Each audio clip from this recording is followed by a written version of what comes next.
안녕하세요. 저는 20살 딸아이를 키우고 있는 40대 아빠입니다. 저와 아내는 20살 때 처음 만났습니다. 불우한 가정에서 태어난 저희 두 사람은 폭력적인 부모를 피해서 성인이 되고 바로 독립을 하게 되었어요. 저는 궁핍한 상황에서 대학은커녕 생활도 어려운 지경이었고, 그래서 아르바이트를 시작하게 되었죠. 그곳에서 만나게 된 사람이 바로 아내입니다. 처음 아내는 주도적이고 진취적인 사람이었어요. 항상 어디를 가든지 적극적이고 활발하게 행동을 했고, 그런 모습들을 어렵지 않게 볼 수 있었습니다. 조용했던 저와는 다르게 활달한 성격을 지니고 있는 아내에게 저는 어느덧 호감을 갖게 되었어요. 우연한 기회로 서로 함께 일을 하게 되면서 저와 아내는 친해졌죠. 그렇게 친하게 지내다 아내와 연애를 시작하게 되었습니다. 연애를 하던 중 아내는 임신을 하게 되었어요. 그때가 저와 아내 모두 고작 20살 때였습니다. 저는 차마 아내에게 낳아달라고 하지 못했어요. 지금 상황도 좋지 않고 앞으로의 상황도 좋아질 거란 기대가 없었기 때문이죠. 그렇지만 아내의 생각은 달랐어요. 진주야, 솔직히 나는 지금 자신이 없어. 내 한몸 건사하기도 힘든데 아이까지 낳으라고 하면 너에게도 못할 짓인 것 같아. 내가 조금 더 조심했어야 하는데 정말 미안해. 그냥 마음만 보자면 지금의 일이 나에게는 너무나 기쁘고 축복이야. 너랑 결혼을 하고 부부가 된다는 건 정말 행복하고 좋을 것 같아. 그렇지만 지금 우리가 아이를 낳는다는 건 괜찮은 일인지 모르겠어. 특히나 우리 상황에서는 더 신중해야 하는 거 아닌가 싶어. 무슨 소리 하는 거야? 나는 이 아이 무조건 낳을 거야. 아이는 축복이야.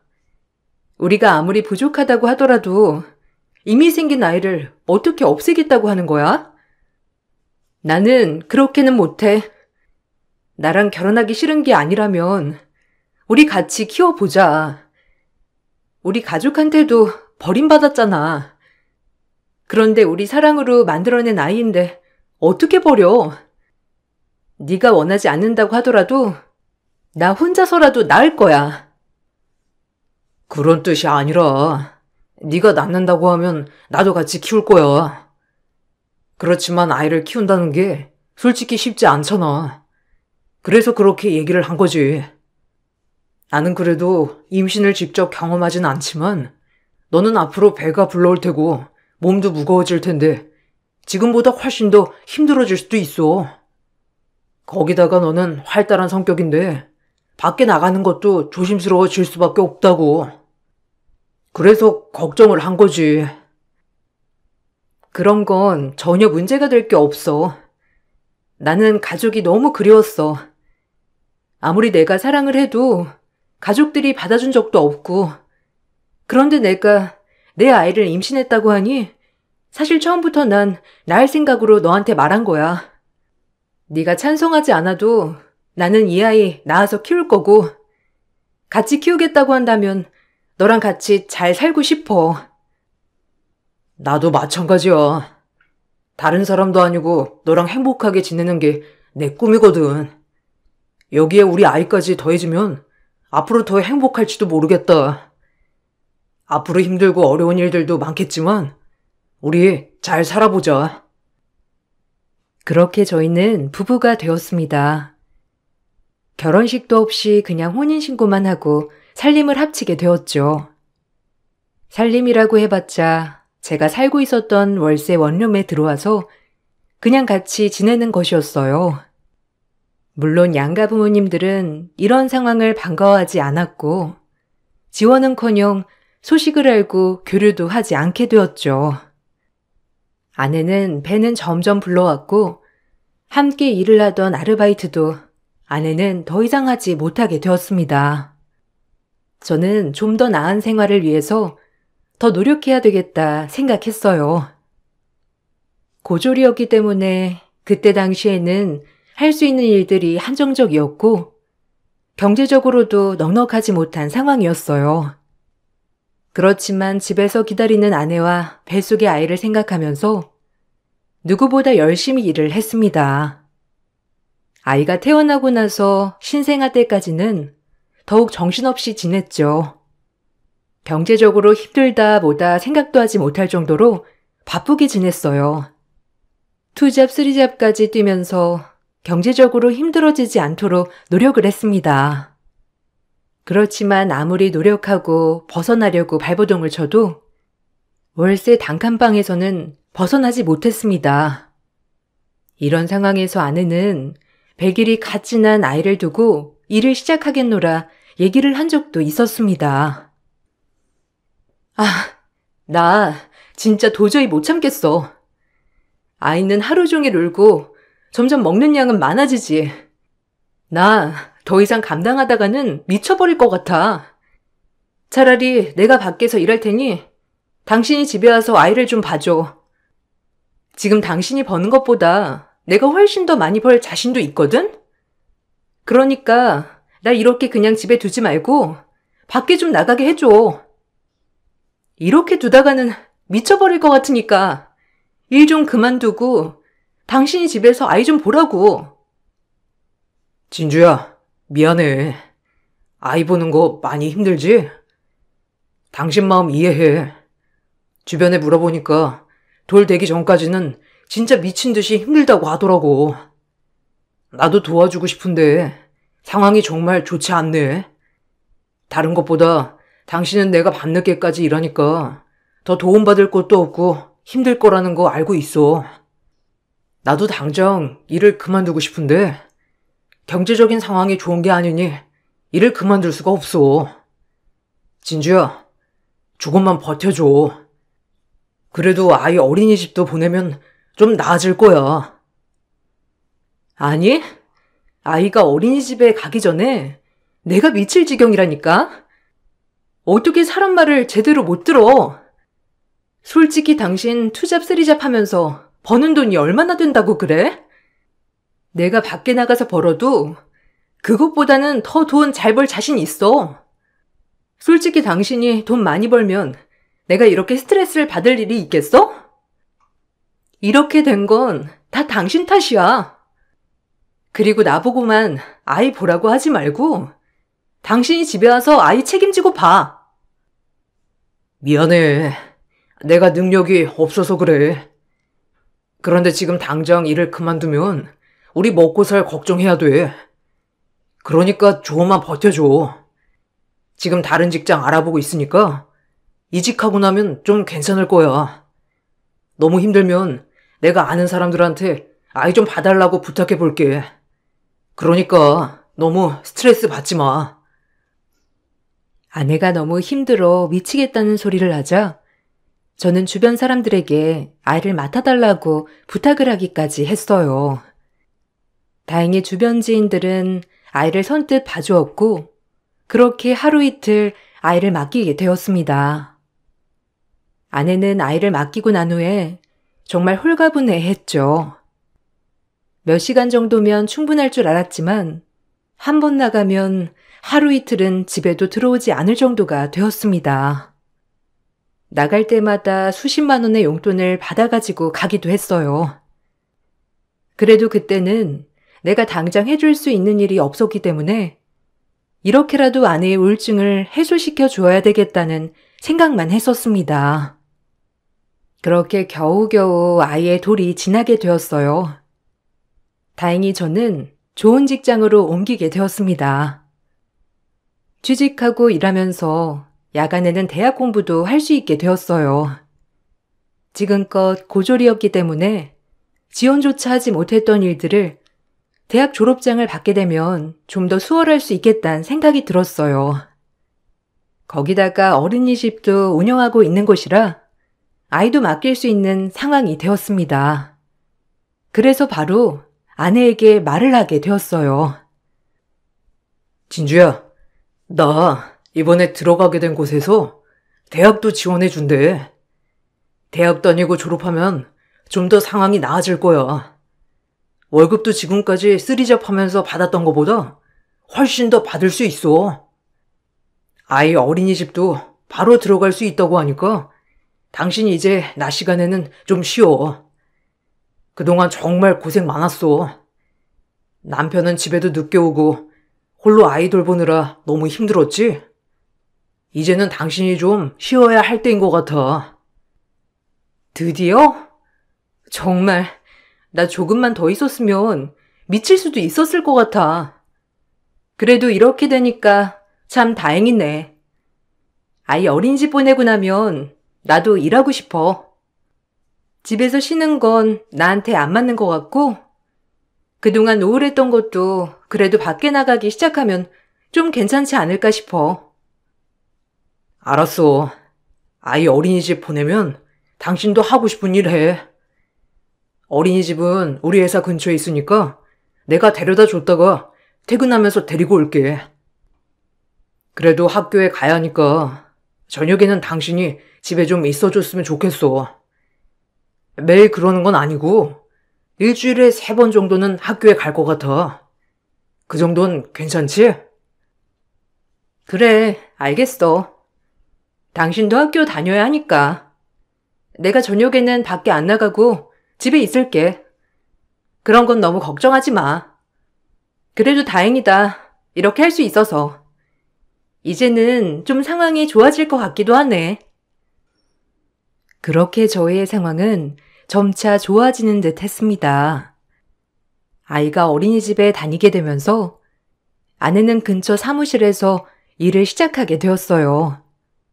그러면서 다시 순탄하게 생활을 하는 데 보였습니다.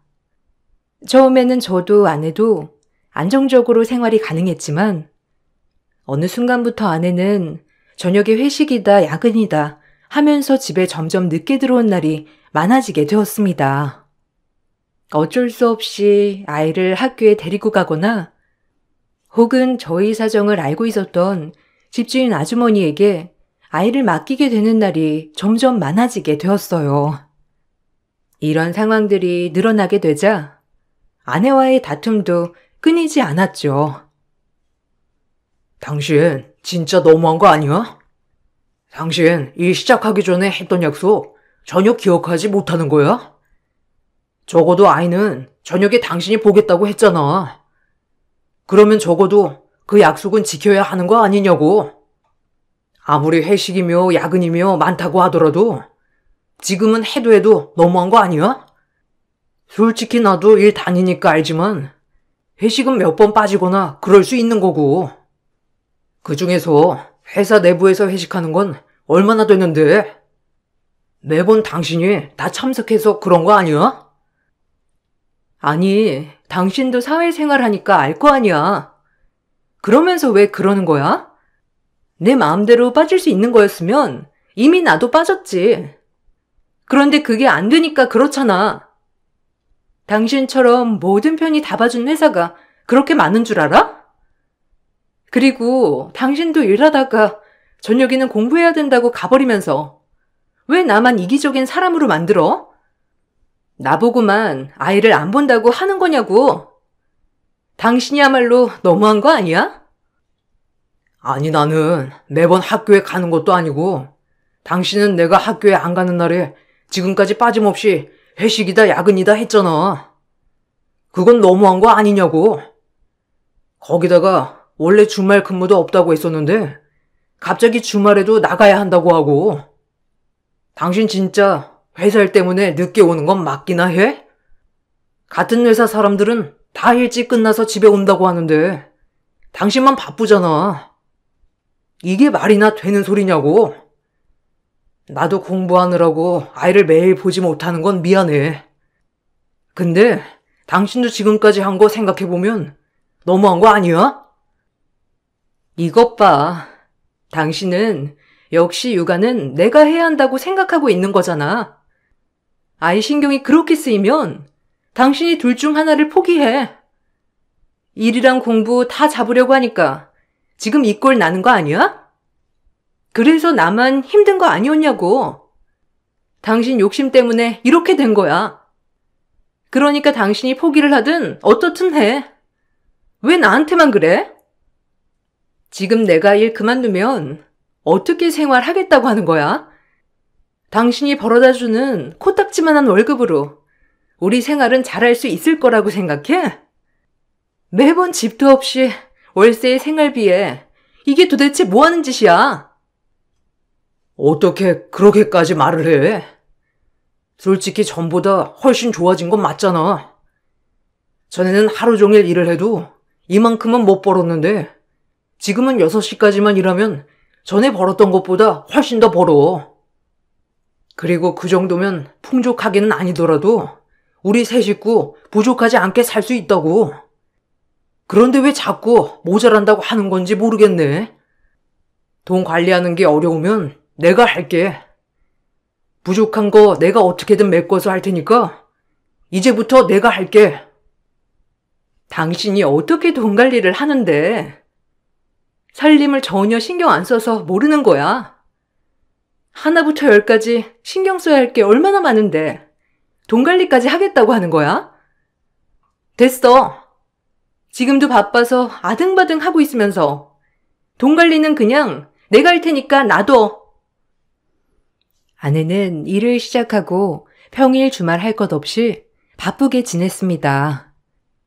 거기다가 일주일에 3, 4일은 야근이나 회식을 한다면서 자정이 될 때가 되어서야 집에 들어왔죠. 그런 생활이 반복되면서 아내와의 다툼도 많아졌고 사이는 점점 멀어지는 듯 했습니다. 아무리 바쁜 회사라 하더라도 몇 년 동안 이렇게까지 할 수나 있나 싶을 정도로 아내는 바쁘게 지냈어요. 학교를 졸업하고 나서 저는 대학 졸업장을 받게 되었고 회사에서도 승진을 하게 되었습니다. 전보다 훨씬 좋은 연봉을 받게 되었어요. 그렇게 몇 년의 시간이 더 흐르면서 딸이 학교에 들어가게 될 즈음 저는 아내에게 이사를 가자고 말했습니다.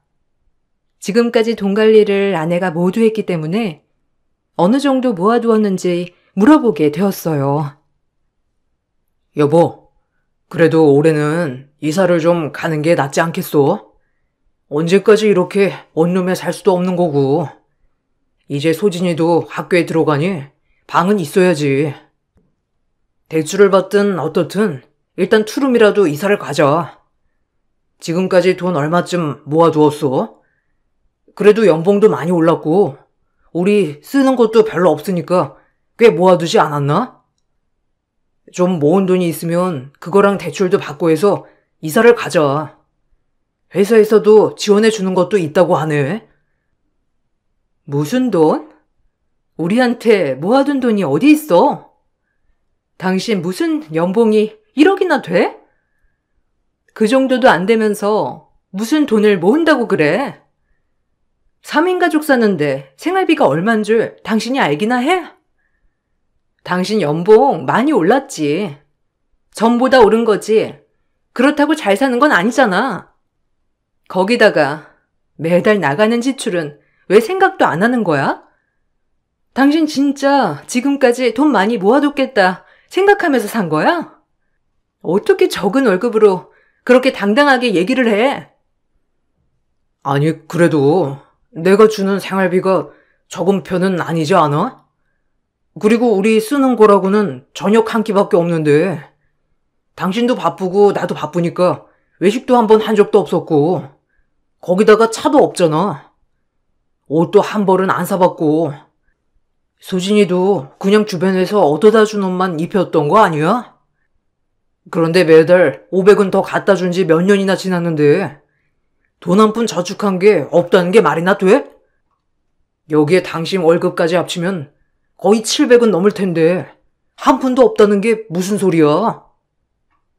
아, 고작 몇 년 500만 원 줬다고 이런 소리 하는 거야?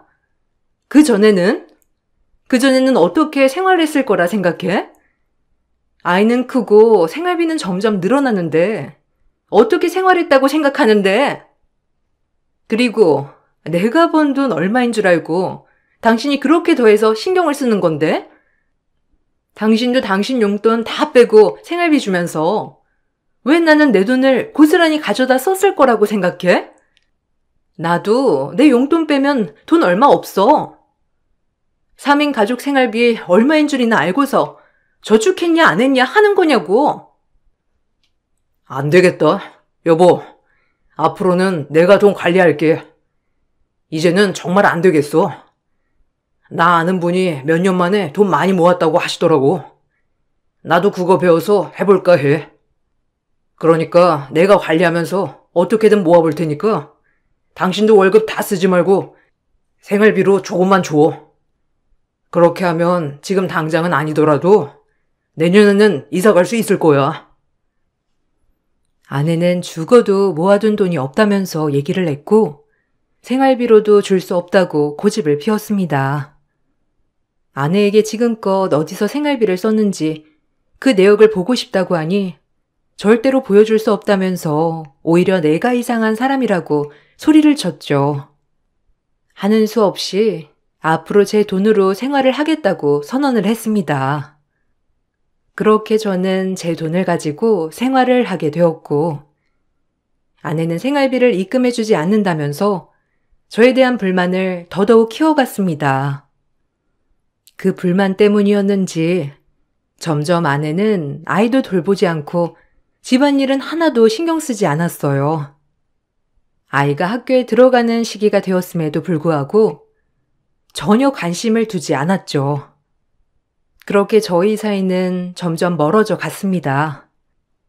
그러던 아이가 9살이 되던 해 아내와 크게 다투던 날이었습니다. 나 더 이상 이렇게는 못 살아. 도대체 지금까지 뭐 하면서 살았는지 모르겠어. 빈곤하게 사느니 차라리 밖에 나가서 죽는 게 낫겠어. 밑도 끝도 없이 이게 뭐야? 10년만 죽어라 고생하면 잘 살 줄 알았더니 우리 형편 나아지는 것도 없고 솔직히 나 더 이상은 못하겠어. 다른 사람들은 편하게 집에서 아이 보면서 행복하게 지냈는데 나는 왜 이렇게 살아야 하는 거야? 지금 무슨 소리를 하는 거야, 당신?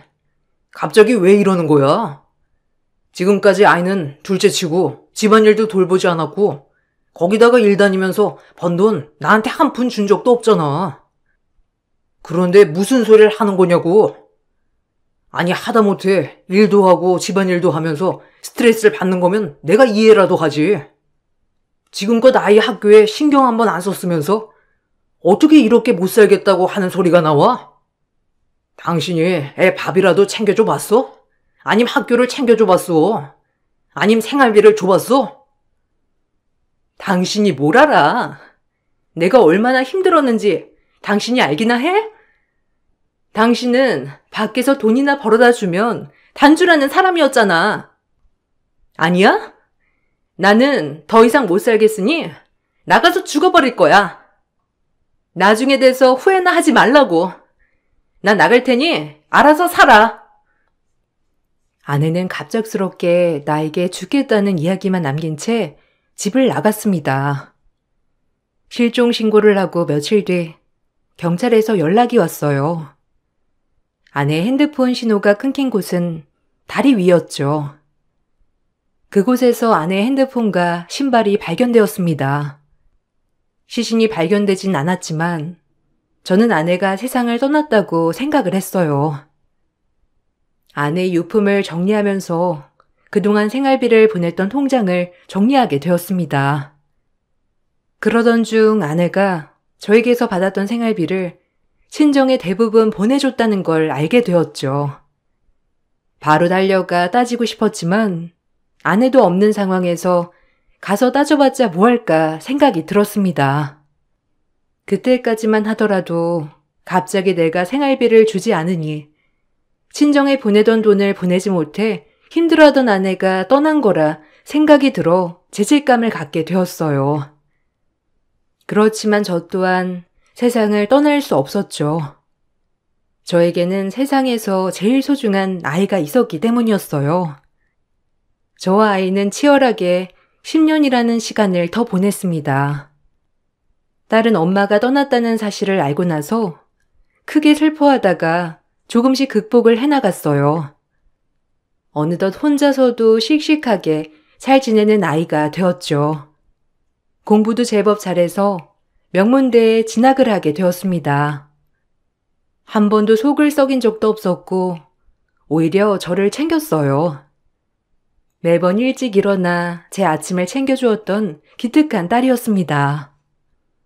10년의 세월이 더 지나고 저는 하던 일을 그만두고 그동안 모아둔 돈으로 이사를 준비하게 되었습니다. 이사를 간 곳에서는 택배 일을 시작하게 되었어요. 수능이 끝난 딸이 택배 일을 도와주겠다고 나섰습니다. 수진아, 아빠 괜찮아. 일 안 도와줘도 돼. 이제 막 수능 끝났는데 친구들이랑 놀러도 다니고 그래. 아빠도 쉬엄쉬엄 일해서 혼자 할 수 있으니까 걱정하지 마. 우리 딸 아빠 힘들까봐 도와주려고 하는 거야? 기특하네. 엄마가 이 모습 보면 우리 딸 기특하다고 기뻐하겠다, 그지? 그런데 이렇게 아빠 일 도와주겠다고 나서면 엄마도 마음 아파하실 거야. 그러니까 다른 친구들처럼 놀러도 가고 집에서 늦잠도 자고 그래. 아빠, 나 괜찮아. 그리고 엄마는 아빠 도와주는 걸 더 좋아할걸? 아빠 여기 일 시작한 지 얼마 안 돼서 길도 잘 모르잖아. 처음에는 좀 헷갈릴 수도 있다더라고. 그럴 때 내가 옆에 있으면 아빠도 더 좋지 않겠어? 길도 내가 찾아주고 짐도 같이 옮겨주고 집도 찾아주면 아빠도 수월하지. 그리고 이제 대학 가면 아빠랑 떨어져서 살아야 할 텐데 그러기 전에 아빠랑 같이 시간 좀 보내려고. 아, 그렇구나. 대학 가면 기숙사 들어간다고 그랬지? 벌써 이렇게 크다니 시간 참 빠르네. 아빠가 어릴 때 소진이 태어나서 부족한 게 참 많다. 그래도 우리 딸이 잘 자라줘서 아빠는 너무 고마워. 엄마 손 많이 필요했을 텐데 서둔 아빠 손이라도 잘 잡아줘서 고마워 우리 딸. 좋은 대학도 간다니 너무 대견스럽다. 나는 아빠 닮았나 봐. 아빠도 어렵게 대학 갔다면서. 그런데 장학금도 받고 공부도 잘했다고 했잖아. 아빠 상도 받은 거 나 책상 정리하다가 봤어. 이거 다 아빠 닮아서 그런 거야. 엄마도 있으면 정말 좋았겠지만 그래도 아빠가 옆에 있어서 든든하고 좋아. 그래도 아빠, 다시 결혼 안 하고 엄마 자리 지켜준 거 난 정말 고맙게 생각해. 딸은 늘 저를 생각하는 든든한 아이였어요. 수능이 끝나고 택배 일을 도와주겠다고 나선 딸을 매번 거절했지만 딸은 대학에 가면 함께 보낼 시간이 더 없다면서 도와주겠다고 나섰죠. 그렇게 저희는 함께 택배 일을 하게 되었습니다. 딸과 함께하는 택배 일은 즐거웠습니다. 고단하고 힘들 때도 있었지만 옆에서 딸과 도란도란 이야기를 나누면서 시간을 보내면 일을 하는지도 모르게 시간이 훌쩍 지나갈 때가 많았어요. 택배 일을 하던 중 청담동 고급 주택가에 들어가게 되었어요. 길을 잘 몰라 딸과 같이 헤매다가 한 집을 찾게 되었습니다. 초인종을 누르니 낯익은 목소리가 들려왔어요. 어디서 들었을까 싶었던 그 순간 누군가가 저희의 얼굴을 보고 소스라치게 놀랐죠. 깜짝 놀라서 저도 쳐다보니 그 사람은 바로 실종된 아내였습니다. 아니, 여보, 당신이 왜 여기 있어? 당신 맞지? 당신 어떻게 여기 있었던 거야? 그동안 어떻게 지냈어? 여기서 지내고 있었던 거야? 아니, 왜 집에는 한 번도 오지 않았어? 설마 나랑 다투고 나가서 못 들어왔던 거야? 그래도 우리 소진이 보러는 왔어야지. 여보, 여기 우리 딸이야. 벌써 대학에 가게 되었어. 수능 끝나고 잠깐 내일 도와주고 있는 거야. 엄마? 엄마 맞지? 엄마, 왜 여기 있어? 아니, 엄마, 왜 이렇게 살아있으면서 한 번을 안 왔어? 엄마 왜 아무 말도 안 해? 엄마, 나 소진이야. 나 엄마 다 기억하고 있어. 제발 무슨 말이라도 해봐. 왜 여기 있는 거냐고. 아니야. 누구세요? 누구신데 저한테 엄마라고 하시는 거예요? 전 당신들이 찾는 사람이 아니에요. 그리고 여기 우리 집이고요. 저는 남편이랑 딸이 있는데 착각하시는 것 같아요. 당신 무슨 소리 하는 거야? 진주야, 진주 너 맞잖아. 김진주. 발에 있는 흉터 자국도 똑같고 얼굴 점도 똑같은데 무슨 소리를 하는 거야? 우리 모른 척 하는 거야? 왜 모르는 척 하는 거야? 사고 때문에 혹시 기억을 잃었어? 우리 전혀 기억하지 못하는 거야? 당신 정말 우리 몰라? 도대체 무슨 소리를 하시는 거예요? 전혀 모른다니까요. 자꾸만 이렇게 말씀하시면 저 경찰에 신고하겠습니다. 저 당신들 몰라요. 아내는 저희를 보고서도 모른다고 말을 했습니다. 결단코 모른다고 잡아떼는 아내를 보면서 저와 딸은 나올 수밖에 없었죠. 처음에는 어떠한 사고로 아내가 기억을 잃었을지도 모른다고 생각을 했지만 그때 상황을 다시 돌이켜보니 저희를 처음 보자마자 소스라치게 놀랐던 것은 아내였습니다. 놀란 아내의 모습을 봤던 것은 저뿐만 아니라 딸도 마찬가지였죠. 누군가는 사실을 알고 있을 거라 생각이 들었고 그때 문득 떠올랐던 곳이 아내의 친정이었습니다. 저는 바로 아내의 친정으로 향하게 되었죠. 갑자기 찾아온 저를 보고선 장모님은 깜짝 놀라셨습니다. 아내가 죽고 나서는 한 번도 교류가 없었기 때문이었어요. 그곳에 가보니 아내는 최근까지 친정 식구들과 가족 사진을 찍었던 듯 보였습니다. 장모님, 저 아내 찾았습니다. 지금 어디 있는지 다 알고 있고요. 청담동에서 아내를 봤어요. 이거 그쪽 사람들도 다 알고 있는 겁니까? 보니까 그쪽 집안에서는 전혀 모르고 있는 눈치던데 제가 가서 한번 말을 해볼까요? 아니면 장모님께서 어떻게 된 건지 이야기를 하실 건가요? 아니, 소진 아빠. 진정하고 내 말 좀 들어봐. 이제 와서 우리 딸 데리고 가서 어떻게 하겠다는 거야? 빈곤한 집구석 못 참겠다고 나간 자식이야. 이제 와서 데리고 살겠다는 거야? 그렇게 해서 어쩔 건데. 걔는 다시 자기 인생 잘 찾아서 살고 있어. 가서 괜히 잘 사는 애 인생 망치지 말고 자네도 자네 인생 살아. 장모님, 지금까지 저희 속이고 계신 거였어요? 그러면 우리를 버리고 새살림을 차렸다는 거네요? 어떻게 그렇게 살 수가 있습니까? 솔직히 장모님, 아내 유품 정리할 때 생활비로 준 거 장모님께 거의 다 보냈다는 거 다 알고 있습니다. 저희 그렇게 궁핍하게 살 때도 장모님네는 그 돈으로 생활하셨죠. 그거 제가 다 알고 있었는데도 그냥 넘어갔어요. 근데 어떻게 그러실 수 있으세요? 이미 지나간 일이잖아. 왜 이제 와서 따지는 거야? 소진 아빠가 이러니까 우리 딸이 못 참은 걸세. 이제 와서 돌이킬 건 없어. 우리 딸도 이젠 거기 사람이고 이젠 김진주가 아니라 다른 사람이야. 다른 사람 인생 망치지 말고 이제 그만하게나. 보상이 필요하면 그 보상 해줄 테니 여기도 그만 찾아오게. 더 이상 찾아오면 경찰에 신고할 거니 그렇게 알고. 아내의 친정을 방문하고 그때 청담동 사모님이 아내라는 사실을 알게 되었습니다. 저보다 더욱 슬퍼하고 분노했던 것은 딸이었어요.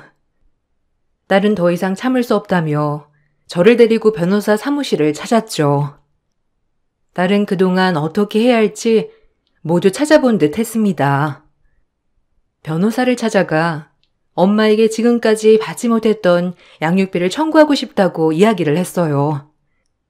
거기다가 가출을 해서 가족들을 유기했다는 것도, 다른 사람의 인생으로 살고 있다는 것도 모두 설명을 했습니다.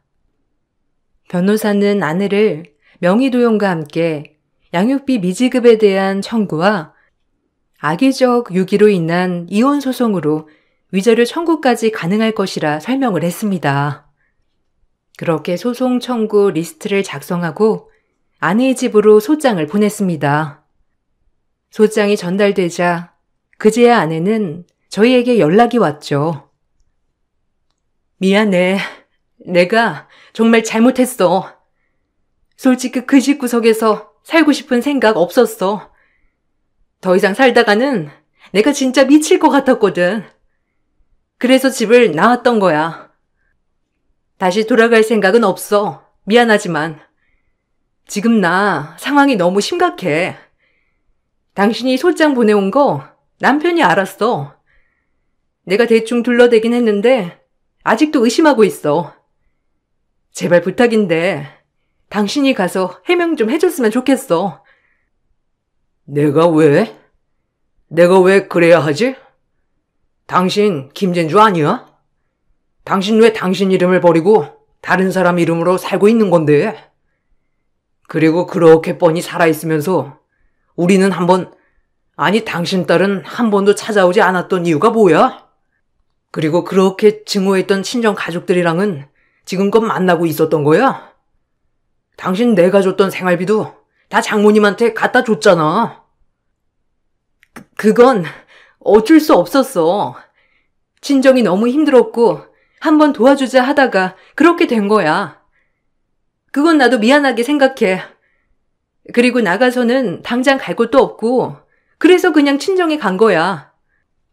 강으로 뛰어들려고 했지만 너무 무서워서 도망쳤어. 신발이랑 핸드폰 두고 가면 끝이라고 생각했어. 그렇게 나오니까 당장 가야 할 곳이 없고 친정밖에 생각이 안 났어. 미안해. 사람이 엄치가 있으면 지금 우리한테 찾아와서 미안하다고도 못해. 당신이 사람이야? 자식 버리고 지 살 길 살겠다고 나간 게 사람이냐고? 우리 딸이 당신 얼마나 그리워했는지 나 알아? 평생을 슬퍼하고 그리워했어. 엄마를 다시는 못 본다고 생각을 하면서 살았다고. 이렇게 뻔뻔하게 살아있을 줄이야. 당신 벌 받을 거야. 나 용서 못해. 절대로 용서 안 할 거고 당신 끝까지 복수할 거야. 복수라니. 어떻게 그런 말을 할 수가 있어? 내가 뭘 잘못했다고? 솔직히 말하면 당신이 그때 잘했으면 내가 집 나올 생각이나 했겠어? 그냥 그때 잘못 당신도 했으니까 이해 좀 해줘. 나 새롭게 시작하고 싶어. 지금 가족들이랑 사는 게 너무 행복해. 제발 내 행복 가지고 가지 말아줘. 행복? 지금 가족들이랑 행복하다고? 진짜 당신 뻔뻔하고 거지 같다. 당신이 낳은 소진이는 당신 딸 아니야? 당신 딸한테 상처 주고서 행복할 수 있어? 나도 당신이랑 다시 돌아갈 일 절대 없어. 그런데 지금까지 우리 속이고 기만했던 거 용서 못해. 그거 다 배상받아야 하니까 이렇게 찾아오지 마. 더 이상 찾아오면 우리도 가만히 있지 않을 거야. 경찰에 신고할 거니까 그렇게 알아. 아내의 간곡한 부탁에도 저는 절대로 그 부탁 들어줄 수 없다고 말을 했습니다. 끝까지 저희는 소송을 진행하였고 그동안의 모든 행적들이 발각되었죠. 아내는 실종 이후 다른 사람의 주민등록번호로 살고 있었습니다. 아내의 친정에서 몇 해 전 실종되었던 사촌의 주민번호였어요. 그 이름으로 뻔뻔하게 결혼까지 하고 살게 되었던 것이었습니다. 철저하게 준비를 한 끝에 아내는 미지급 양육비를 1억 가까이 주는 것으로 결론이 내려지게 되었습니다. 거기다가 고의적으로 유기를 하게 되면서 이혼 청구가 받아들여지게 되었고 유책 배우자가 되면서 위자료 2천만 원까지 배상을 하게 되었죠. 모든 사실이 발각되자 아내는 결국 그쪽 집안에서도 쫓겨난 듯 했습니다. 그 집안에서도 생활비를 몰래 친정으로 빼돌린 것이 발각되었다고 하더라고요. 딸의 대학 진학 후 기숙사에 들어가지 않고 저는 다시 대학 근처로 집을 옮겨 딸과 함께 살고 있습니다. 딸은 더 이상 엄마에 대해서 그리워하지도 않고 있어요. 저 역시 아내와는 완전히 끊고 살고 있습니다. 종종 미안하다는 연락이 왔었지만 번호도 바꾸었죠. 아내의 사건으로 택배 일도 쉬게 되었다가 저에게는 좋은 일이 생겼습니다. 바로 10여 년을 일했던 전 직장에서 다시 일을 시작하게 되었어요. 전보다 훨씬 더 좋은 조건으로 말이죠. 딸은 여전히 공부를 잘합니다. 입학하고 나서 장학금을 놓친 적이 없어요. 아내와는 그렇게 끝이 났지만 저는 딸이 있어 너무나 행복합니다. 앞으로도 딸과 함께 열심히 살아보려고요. 저의 긴 사연 들어주셔서 감사합니다. 여러분들에겐 항상 따뜻하고 좋은 사람들만 있으시길 바랄게요.